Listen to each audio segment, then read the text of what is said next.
দেশের দক্ষিণ পূর্বাঞ্চলের সাম্প্রতিক ভয়াবহ বন্যায় ক্ষতিগ্রস্তদের সহায়তায় এভাবেই এগিয়ে এসেছিল অসংখ্য মানুষ।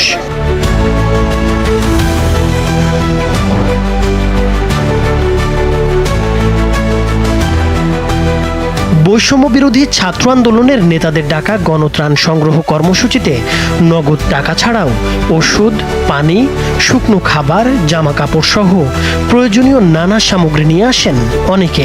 এমনকি শিশুদেরও দেখা গেছে প্লাস্টিক এবং মাটির ব্যাংকে জমানো টাকা জমা দিতে। এসব দৃশ্য দেখে আবেগে আপ্লুত হন সাধারণ মানুষ।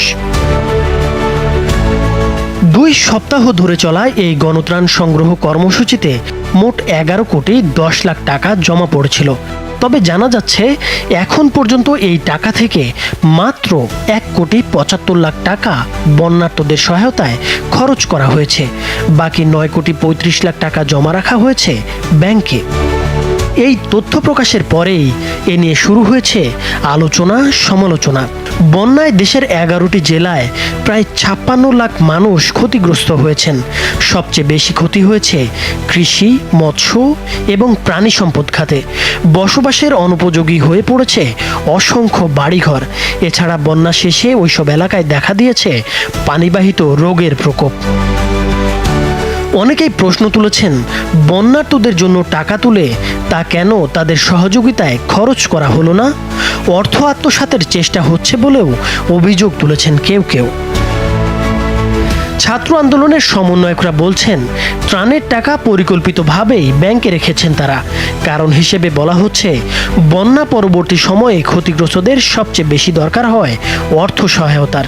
বন্যার পানি নেমে যাওয়ার পরে ক্ষতিগ্রস্তদের বাড়িঘর নির্মাণ সহ অন্য কাজের জন্য দেয়া হবে এই টাকা।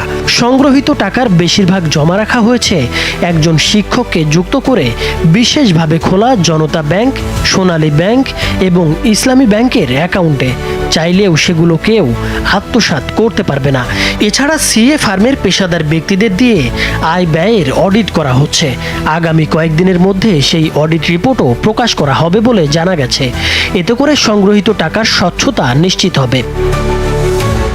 ছাত্র আন্দোলনের অন্যতম সমন্বয়ক হাসনাত আব্দুল্লাহ জানিয়েছেন, ক্ষতিগ্রস্তদের পুনর্বাসনের সরকার যে তহবিল গঠন করেছে সেখানেই টাকাগুলো দেয়া হবে।